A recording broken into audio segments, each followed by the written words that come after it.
Umar radhiyallahu anhu juga adalah sahabat Nabi yang mulia, terkenal dengan ketegasannya. Saking tegasnya diberikan julukan oleh Nabi SAW dengan As-Siddiq. Al-Faruq. Ya. Kalau As-Siddiq itu Abu Bakar. Setelah Abu Bakar tadi benarkan tentang kisah Isra Mi'raj di Isra Nabi SAW, Nabi mengatakan dia Siddiq. Orang yang mempercayai wahyu. Kalau Umar punya julukan Al-Faruq. Faruq artinya membedakan mana baik, mana benar, mana salah. Umar juga termasuk orang yang sangat tegas, tapi tentu Abu Bakar lebih utama daripada Umar radhiyallahu anhu majma'in. Umar bin Khattab ini, Bapak Ibu sekalian, salah satu keutamaannya adalah pernah satu waktu dia lagi masuk ke rumah Nabi SAW, kemudian para istri Nabi lagi bicara dan suara mereka tinggi. Bukan kena tidak santun sama Nabi SAW, tapi lagi ngobrol satu sama yang lain, perempuan-perempuan lagi pada ngobrol. Begitu Umar datang, semua diam. Gak ada yang berani ngomong gitu. Lalu kata Nabi SAW sambil senyum gitu kan. Umar waktu lihat Nabi senyum. Kata Umar, ya Rasulullah, kenapa anda senyum? Semoga Allah membuat anda selalu senyum. Kata Nabi SAW, saya heran dengan wanita-wanita ini. Waktu kau belum datang tadi, suaranya mereka tinggi semua. Begitu kau datang, senyap. Nggak ada suaranya. Maka kata Umar, hai musuh-musuh Allah. Umar bilang sama para istri Nabi, hai musuh Allah gitu. Apakah kalian takut kepada saya dan tidak takut pada Rasulullah SAW? Maka kata Ummu Salamah, istri Nabi yang paling tua, tentu saja hai Umar, karena Rasulullah lebih lembut daripada kamu. Umar orangnya tegas, luar biasa gitu. Apa kata Nabi SAW? Wahai Umar, wahai Ibnu Khattab, gara-gara ketegasanmu ini, halal, haram, gak ada main-main gitu kan. Maka ketahuilah, demi zat yang jiwaku dalam genggaman, maksudnya ubun-ubunku dalam genggamannya, demi Allah maksudnya, kalau kau lewat di sebuah lembah, syaitan lihat kau lewat di lembah itu, dia cari lembah lain. Karena takut bertemu dengan Umar. Bapak Ibu sekalian, Umar punya kisah banyak sekali, radhiyallahu anhu. Luar biasa juga kisah-kisahnya. Tapi di antara kisah yang berhubungan dengan keyakinannya adalah, beliau pernah, Bapak Ibu sekalian, didatangi oleh anaknya, dan anaknya ini berkata kepada ayahnya Umar, anaknya masih kecil kebetulan, ayah, teman-teman saya mengolok-olok saya di zaman khilafahnya beliau karena baju saya sobek, beliin baju baru ayah. Maka kata Umar, baiklah, pergi ke Baitul Mal. Baitul Mal itu kayak tempat penyimpanan pangan dan waktunya harta, makanan, minuman, apa persiapan umat Islam, termasuk harta. Kata Umar, pergilah kepada pamanmu penjaga Baitul Mal, sampaikan salamku dan bilang kalau ayahmu sedang meminta gajinya dimajukan. Ambil itu lalu belilah baju. Gitu kan. Maka anaknya pun pergi ke sana lalu berkata, paman, salam, ayahku Amir Mu'minin Umar bin Khattab menitip pesan, katanya kalau bisa gajinya dimajukan. Lalu kemudian saya akan ambil untuk beli baju karena teman-teman saya mengolok baju saya sobek. Lalu kata penjaga itu bilang apa? Sampaikan salam kepada ayahmu Amir Mu'minin. Bilang, apakah ada jaminan bahwasanya ayahmu masih bisa hidup sampai akhir bulan sehingga dia bisa bayar itu? Sekarang belum selesai, belum tanggal terima gajinya. Kalau dia ambil sekarang, apa ada jaminan dia bisa hidup sampai akhir bulan nanti? Maka anaknya dengan polos pulang. Wahai ayahku, pamanku penjaga Baitul Mal bilang, sampaikan kepada ayahmu salam dan bilang, katakan apakah masih ada jaminan engkau akan hidup sampai akhir bulan? Maka tiba-tiba Umar bin Khattab menangis terisak-isak, gitu kan, sambil mengatakan pamanmu benar, gitu kan. Tidak ada yang bisa menjamin Umar hidup sampai akhir bulan. Apa yang mendorong seperti ini, Bapak Ibu sekalian? Kenapa Umar seperti ini? Padahal dia raja, dia bisa suruh ambil gaji, bahkan bisa utang, gitu kan. Tapi subhanallah, kuasa Allah SWT. Kisah yang lain, Bapak Ibu sekalian, Umar bin Khattab radhiyallahu anhu ini pernah satu waktu mengirim surat kepada Raja Romawi untuk mengajak masuk Islam. Rupanya Raja Romawi ini masih berpikir, dan dia kalau menawarkan Islam, kalau mereka tolak maka mereka bayar upeti, namanya jizyah dalam Al-Quran. Maka raja ini berpikir upeti aja, mereka juga tidak mau berperang dengan muslimin. Itu salah satu orang perdana menterinya raja ini yang membawa sekitar 3.000 prajurit, diikuti dengan banyak sekali peti-peti emas untuk dibayar kepada Umar gitu kan. Masuklah ke Madinah prajurit-prajurit Romawi ini. Begitu masuk itu gerbang Madinah, tentu banyak peti-peti emas dijaga oleh pengawal-pengawal. Maka lewat seorang muslim penduduk Madinah, lalu kata Perdana Menteri Romawi ini, "Hai muslim," berhenti dia. "Saya mau tanya, di mana istanahnya Raja Agung Umar?" Si muslim ini diam, lalu dia bilang, "Istana? Kalau yang Anda tanyakan rumahnya Amir Mu'minin, saya tahu. Istana tidak ada di Madinah, istana. Kalau rumahnya, lurus saja, nanti belok kanan." Lalu orang muslim ini pergi.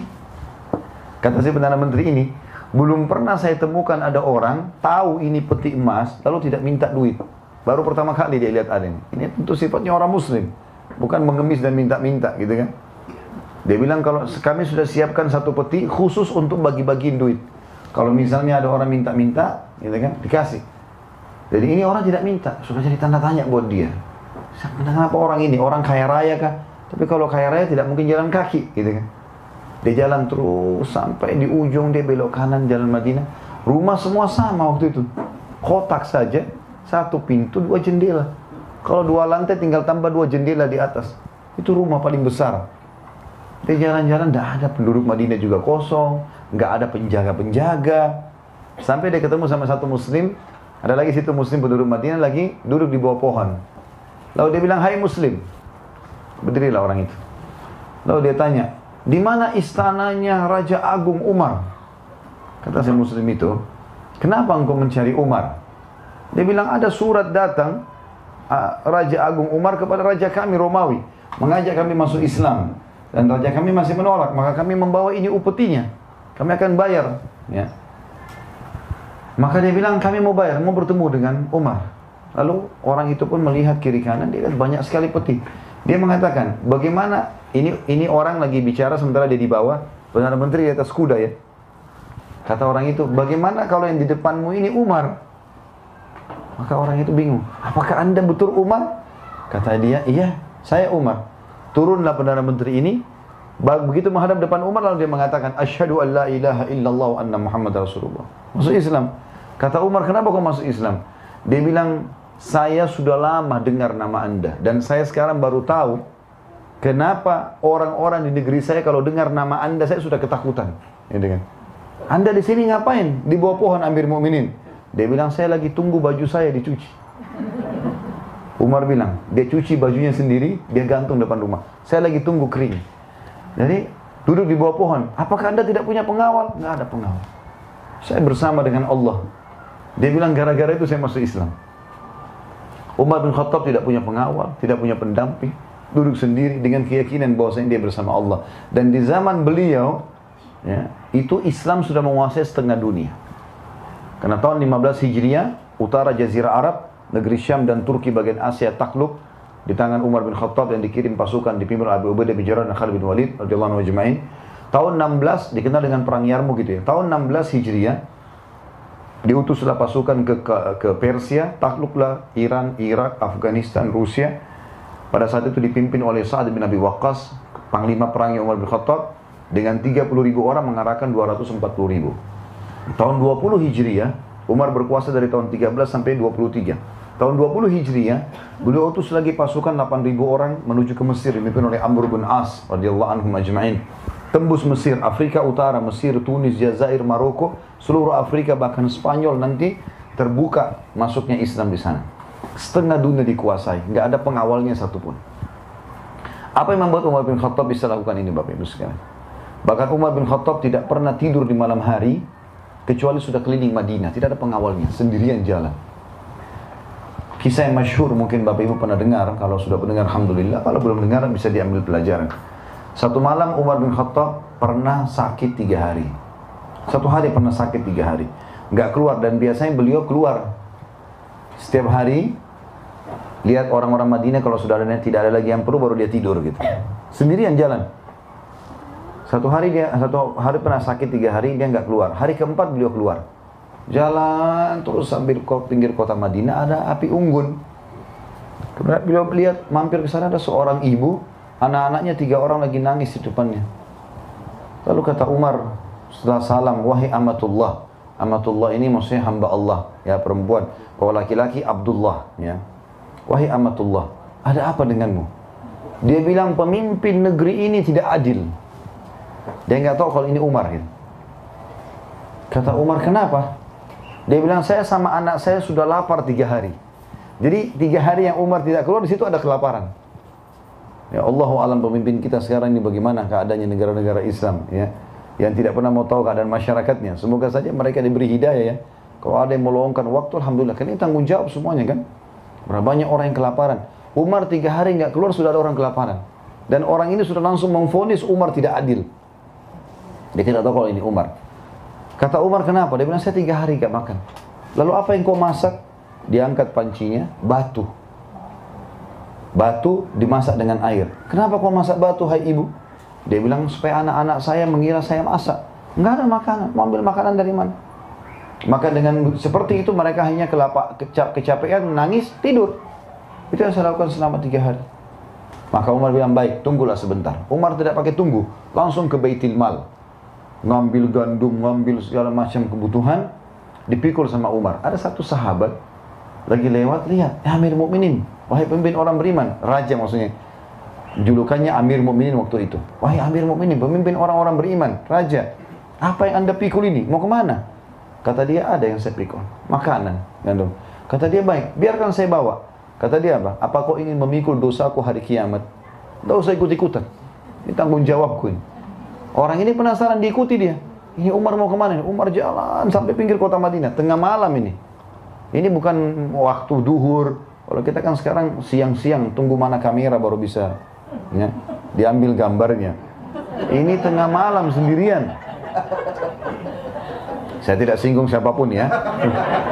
Alhamdulillah tidak ada penyebutan nama. Kalau ada yang merasa, baguslah.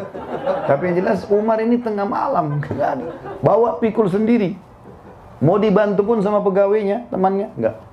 Kau mau tanggung jawab, mau beban dosa, mau nanggung dosaku hari kiamat, diikutin sampai tiba di sana. Umar nggak pakai banyak ngomong, pancinya diambil, dibersihin, dimasakin sama Umar dengan tangannya sendiri. Sampai selesai masakannya sudah, dimakankan ibu itu, dikasih anak-anaknya, sisanya gandum 1 karung dikasih. Kata ibu itu, kalau seandainya Umar seperti kamu, nggak ada orang yang kelaparan. Maka orang yang sedang sama Umar datang, hai ibu, tahu siapa orang ini? Enggak, saya enggak tahu. Itu Amir Mukminin Umar. Gitu kan, langsung dia pun minta maaf, bukan saya Amir Mukminin, saya tidak tahu, saya sudah dengar keadilan anda segala macam. Kata Umar, sudah enggak masalah. Itu Allah sedang memperingatkan saya dari lisan kamu. Tapi tengah malam mau ngurus orang ini enggak gampang, gitu kan. Sampai pernah di zaman khilafahnya Umar, di siang bolong, lagi panas. Madinah kalau lagi panas 55 derajat, panas sekali. Ya. Sampai bibir pecah-pecah, telapak kaki kita pecah karena panasnya biasa, ya. Kami pernah hidup 7 tahun di sana. Uthman dan Ali radhiyallahu anhum, 2 anak mantu Nabi SAW di zaman kerajaan Umar, pernah siang hari lagi makan siang sama-sama.